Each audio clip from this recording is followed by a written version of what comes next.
Distinguished guests, graduates, ladies and gentlemen, good afternoon. I said good afternoon. I am delighted to join you today on this first graduation ceremony of the National Defense University, Kenya.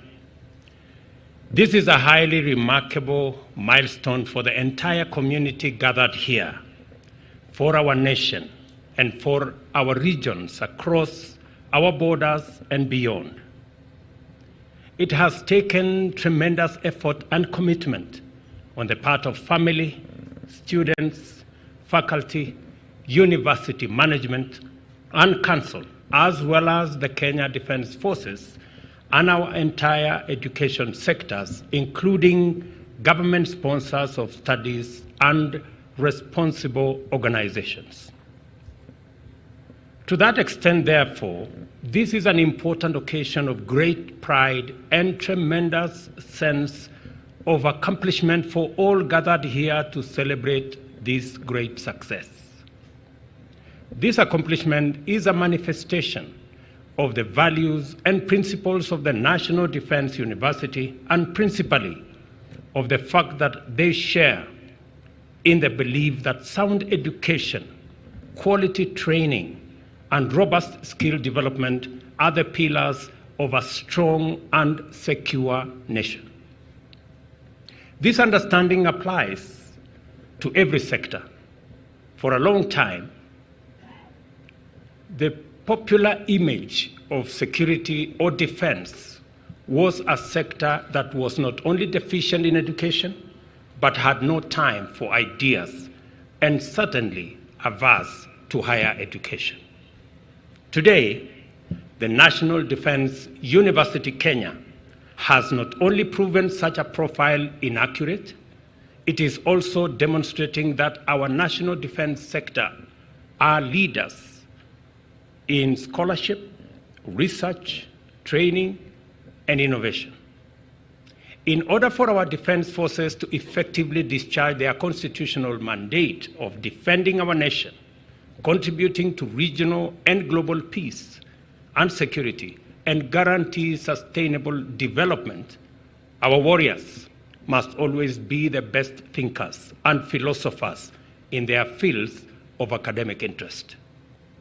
The national, regional, and international defense landscape over time has evolved significantly and is now properly understood to be firmly intertwined with every other dimension of sustainable development.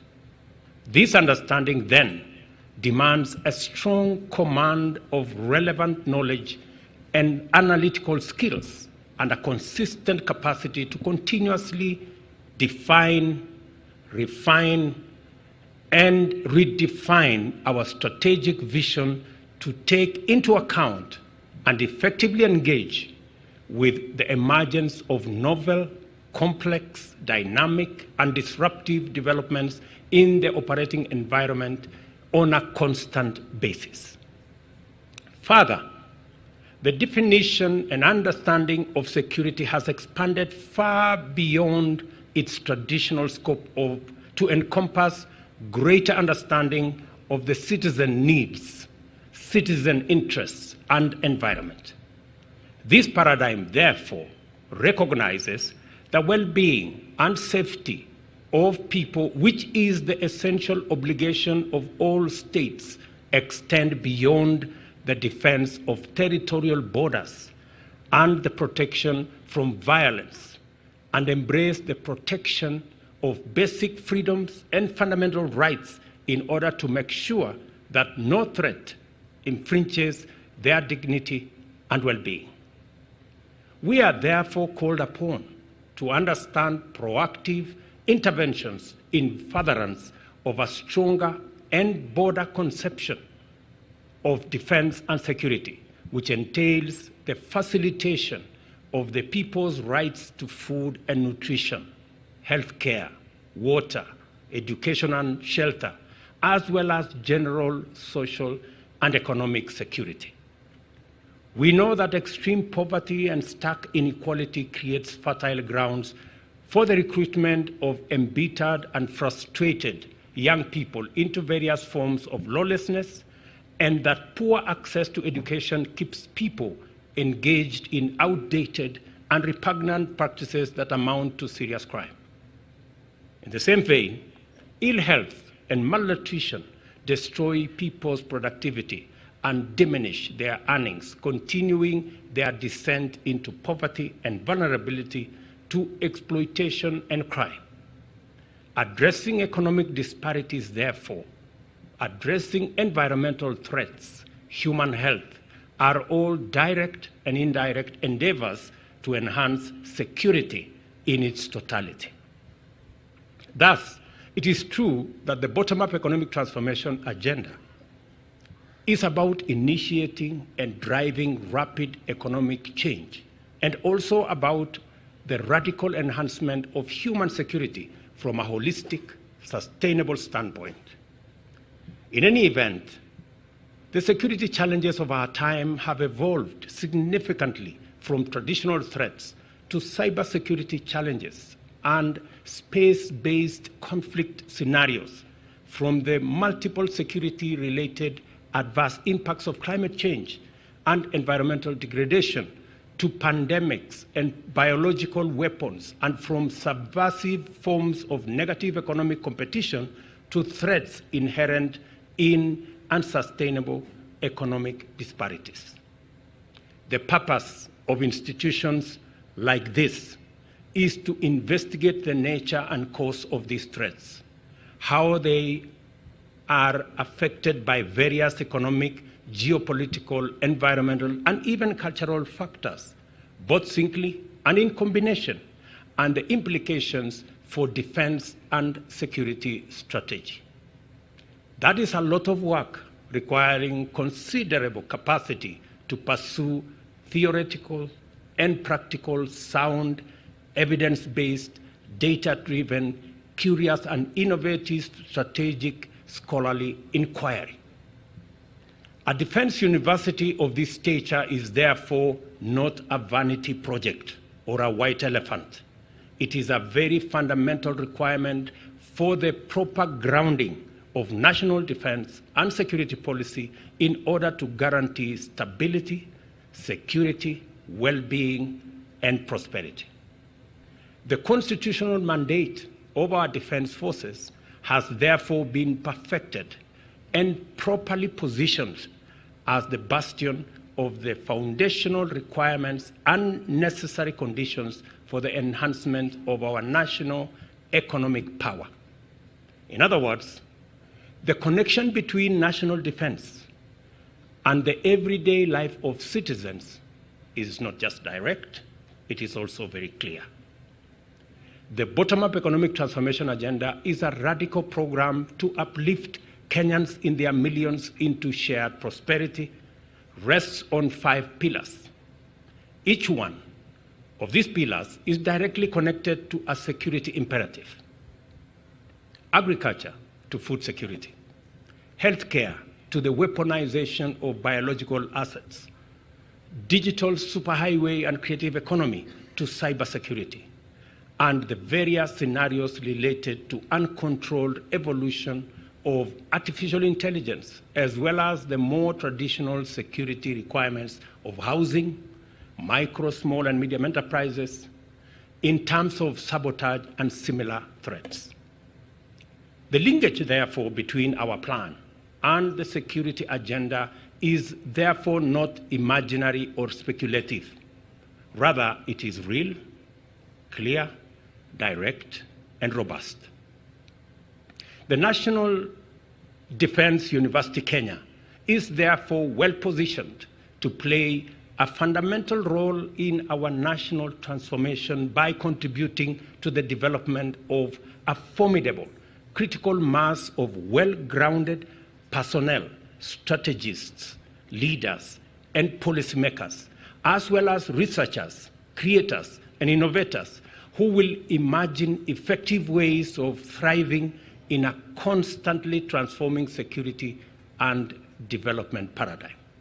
In particular, this institution provides us with an opportunity to deepen a national culture of addressing our challenges and solving problems with well-developed and sustainable homegrown solutions, which align with the practical demands of our local context to deliver high-quality responses and interventions. This event eloquently testifies to the fact that the National Defense Kenya University has come of age and taken up its rightful position in the higher education and training, scholarship, and research ecosystem of our country by occupying a niche which reinforces the role of the defense sector as a public service good and enriches our development strategy by developing special dimensions of security and development. I recognize with tremendous delight the presence of our friends from various countries throughout the world among the graduates assembled here in person and virtually. And I trust that your experience at the National Defense University College has enhanced your professional capacity and commitment to make a contribution to a peaceful world.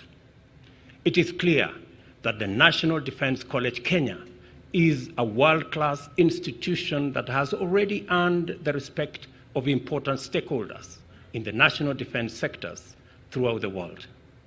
This is the scope of the vision that you must continue to embrace: global, diverse, inclusive, innovative, dynamic, and committed to excellence and integrity.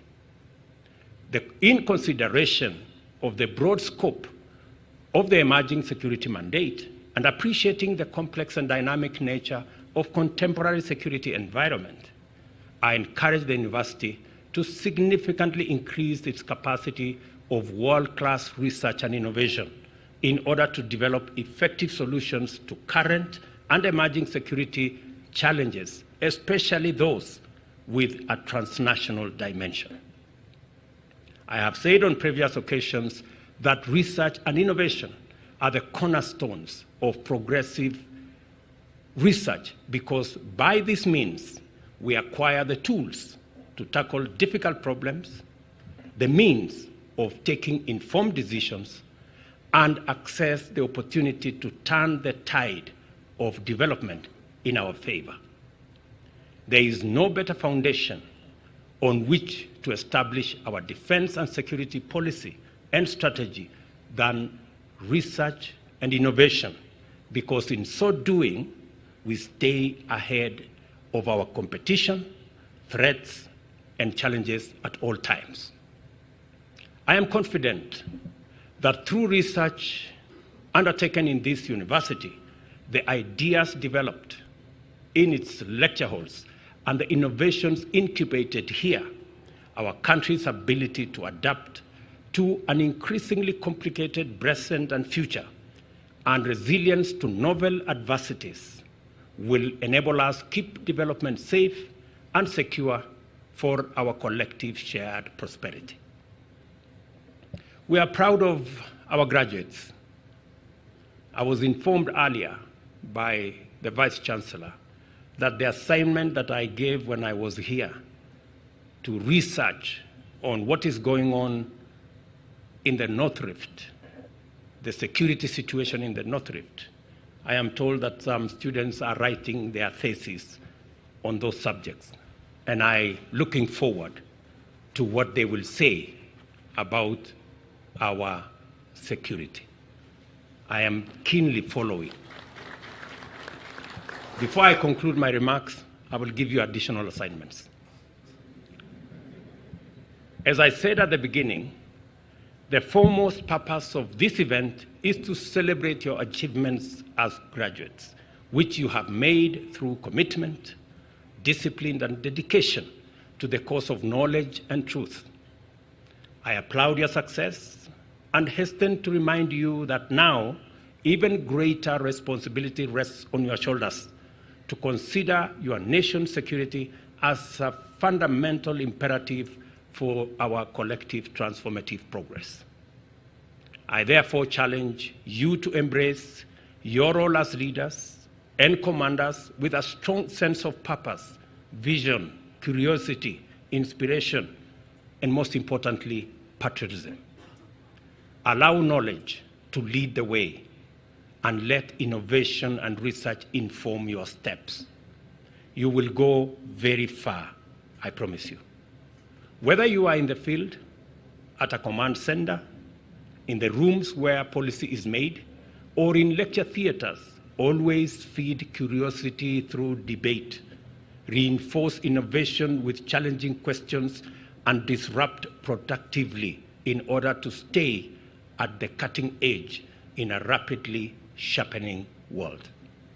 Most importantly, be courageous enough to embrace emerging approaches and new technologies like artificial intelligence, robotics, quantum computing, and innovation in cybersecurity strategies in order to protect national